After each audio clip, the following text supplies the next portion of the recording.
بسم اللہ الرحمن الرحیم۔ شروع اللہ کے نام سے جو بڑا مہربان نہایت رحم کرنے والا ہے۔ سلام ہو اس امام پر جس کے بدن مبارک ظلم و ستم سے پامال ہوئے، بے انصافی کے ساتھ دفنایا گیا اور آپ کے اوپر زندان کے اندھیروں اور گہرائیوں میں مظالم ڈھائے، پیروں میں توق و زنجیر، ایسا جنازہ جس پر ذلت کے ساتھ اعلان کیا گیا۔ امام علیہ السلام کا اسم گرامی موسیٰ، لقب کاظم اور عبد الصالح، کنیت ابو الحسن اور ابو ابراہیم، والد گرامی امام جعفر صادق علیہ السلام، مادر گرامی حمیدہ۔ آپ 7 صفر 128 ہجری قریہ ابوا میں پیدا ہوئے جو مکہ اور مدینہ کے درمیان واقع ہے۔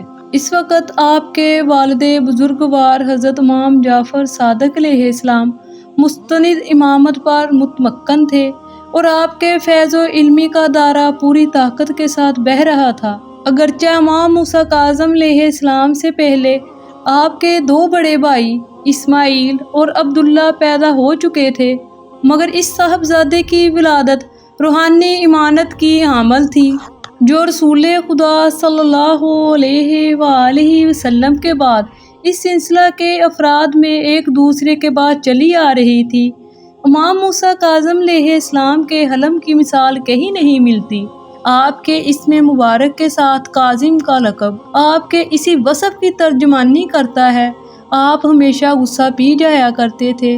محمد بن طلحہ شافعی امام علیہ السلام کے بارے میں کہتے ہیں کہ امام موسیٰ کاظم علیہ السلام جلیل القدر، بڑی شان والے، شب زندہ دار، عبادت میں مشہور، اطاعت پر پابند اور کرامات میں معروف تھے۔ دن میں روزہ رکھتے تھے اور رات کو نماز میں مشغول رہتے۔ آپ صدقہ زیادہ دیا کرتے تھے اور مجرموں اور آپ پر ظلم کرنے والوں کو بخشنے کی وجہ سے آپ کو کاظم لقب ملا۔ جب کوئی آپ پر برائی کرتے، آپ اس کے بدلے اس پر احسان اور نیکی کرتے۔ جو بھی آپ پر ظلم کرتا، آپ اس کو معاف کرتے۔ کثرت عبادت کی وجہ سے آپ کو عبد الصالح کا لقب ملا۔ لوگوں کے درمیان باب الحوائج الی اللہ کے لقب سے مشہور ہے۔ آپ کی بارگاہ میں توسل کرنے سے مشکلات حل ہو جاتی ہیں۔ اللہ تعالیٰ کے ہاں آپ کی بہت بڑی مقام و منزلت ہے۔ امام موسیٰ کاظم راتوں کو عبادت اور خدا سے راز و نیاز میں گزارتے اور آپ کے سجدے بہت طویل ہوتے اور ان سجدوں میں یہ دعا اکثر پڑھتے تھے: اے اللہ، میں تجھ سے موت کے وقت، آرام اور حساب کے وقت معافی مانگتا ہوں۔ تیرے بندے کا گناہ کتنا بڑا ہے، اس لیے وہ تجھ سے معافی مانگے۔ نقل ہوا ہے کہ آپ اس قدر خوف خدا سے گریہ زاری کرتے، آنسوؤں سے آپ کے محسن مبارک تر ہو جاتے۔ امام علیہ السلام قرآن بہت ہی اچھی آواز میں تلاوت فرماتے۔ جو کوئی آپ کی آواز سنتا حیرت میں پڑ جاتا اور اس پر گریہ طاری ہو جاتا۔ مدینہ والے آپ کو زین المجتہدین، زینت شب زندہ داران کے لقب سے یاد کرتے تھے۔ حضرت امام موسیٰ کاظم علیہ السلام کو جب ہارون نے قید خانہ میں قید کر دیا تو امام موسیٰ کاظم علیہ السلام نے جملے ارشاد فرمائے جس سے بخوبی معلوم ہوتا ہے کہ امام علیہ السلام عبادت خدا کے کس قدر عاشق تھے۔ خدایا، میں مدتوں سے یہ دعا مانگ رہا تھا کہ مجھے فرصت عنایت فرما تاکہ میں تیری عبادت کر سکوں۔ آج میری وہ دعا قبول ہو گئی جس کی بنا پر میں تیری بارگاہ میں سپاس گزار ہوں۔ زکریا آور کہتا ہے حضرت امام موسیٰ کاظم علیہ السلام نماز میں مشغول رہتے۔ آپ کے سامنے بوڑھا شخص بیٹھا ہوا تھا اور اٹھنا چاہا اور اپنی لاٹھی کو ہاتھ میں لینے کا ارادہ کر لیا۔ حضرت امام موسیٰ کاظم علیہ السلام نماز کی حالت میں ہوتے ہوئے جگہ سے اٹھ گئے اور بوڑھے شخص کی لاٹھی کو اٹھایا اور اس شخص کے ہاتھ میں دے دی، پھر اپنے مصلے پر چلے گئے اور اپنی نماز کو آگے بڑھایا۔ اس روایات سے یہ معلوم ہوتا ہے کہ عمر رسیدہ اور بوڑھے افراد کی مدد اور دیکھ بھال ایک قابل قدر عبادت ہے، یہاں تک کہ نماز کی حالت میں بھی ان کی ضروریات کو پوری کرنا اور ان کی مدد کرنا ایک اچھا اور مطلوب کام ہے۔ دوسری روایات میں بیان ہوا ہے کہ کوئی شخص ایک عمر رسیدہ اور بوڑھے شخص کے اس کے سفید بالوں کی خاطر اس کا احترام کرے اور خداوند متعلی اسے قیامت کے خوف اور ڈر سے ایمان دے گا۔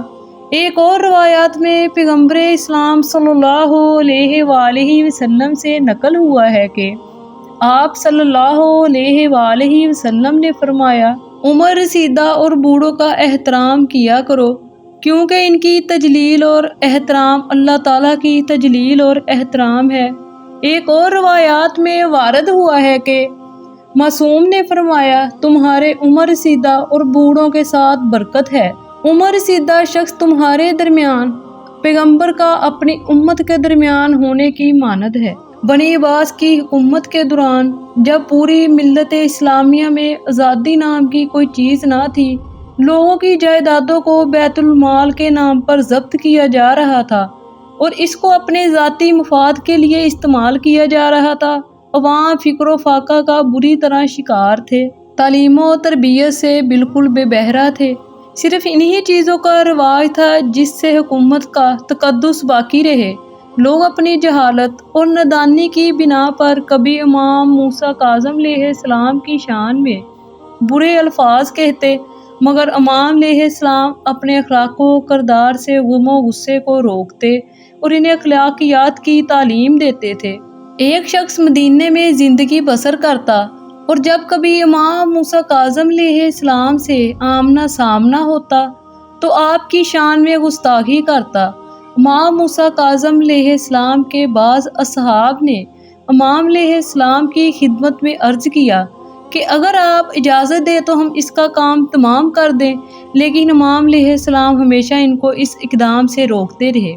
ایک دن امام علیہ السلام نے ایک شخص کے گھر کا پتہ دریافت فرمایا اور پتہ چلا کہ وہ شخص شہر مدینہ کے باہر کھیتی باڑی کرتا ہے۔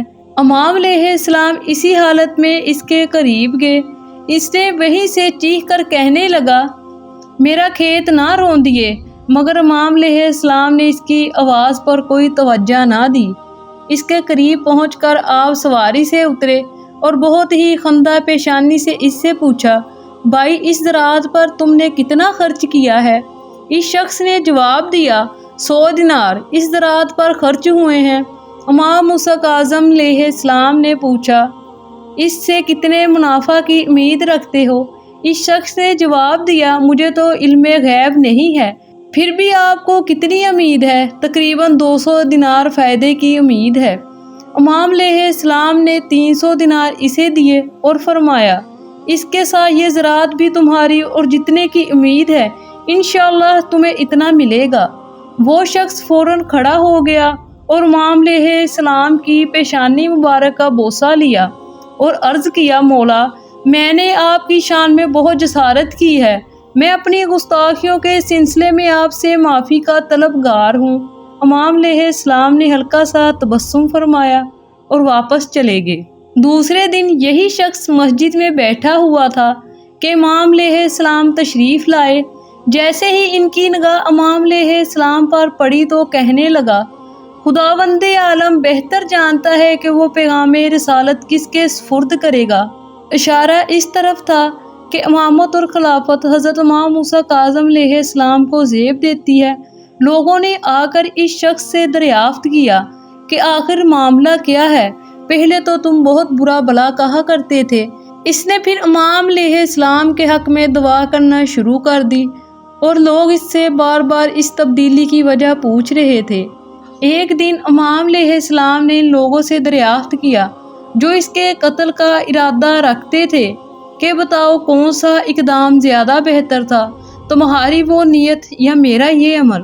علامہ حلی رحمۃ اللہ علیہ نے منہاج الکرامہ میں اس واقعہ کو بیان کیا ہے کہ آپ جب بغداد میں انتہائی پریشانی کی زندگی گزار رہے تھے تو ایک دن ایک راستے سے گزر رہے تھے، دیکھا کہ ایک گھر کے اندر رقص کی محفل جمی ہوئی ہے اور باہر گانے کی آواز آ رہی ہے۔ اسی اثناء میں گھر کی کنیز کوڑا پھینکنے کے لیے باہر آ گئی۔ آپ نے اس سے پوچھا کہ یہ مکان کسی بندے کا ہے یا آزاد کا؟ اس نے فوراً جواب دیا کہ آزاد کا۔ آپ نے فرمایا کہ بے شک اگر بندہ ہوتا تو اپنے مالک کی اطاعت کرتا، اور یہ کہہ کر آگے بڑھ گئے۔ کنیز گھر کے اندر واپس آئی تو صاحب خانہ بشر نے تاخیر کا سبب پوچھا۔ اس نے واقعہ بیان کیا۔ بشر کے دل پر واقعہ کا اس قدر اثر ہوا کہ ننگے پیر دوڑ پڑے اور حضرت سے ملاقات کر کے بارگاہ ہدیت میں استغفار کیا اور تمام عمر اس واقعہ کی یاد میں ننگے پیر چلے۔ اور جب بعض افراد نے سوال کیا کہ اس پا برہنگی کا راز کیا ہے، اور کہا کہ پروردگار نے زمین کو بساط اور فرش سے تعبیر کیا ہے اور بندے کی مجال نہیں ہے کہ مالک کے فرش پر جوتا پہن کر چلے۔ اس ایک مختصر سے جملے سے انسان کے کردار میں اتنا بڑا انقلاب پیدا کر دینا کہ شراب و کباب سے تقویٰ اور طہارت کی منزلت تک آ جائے۔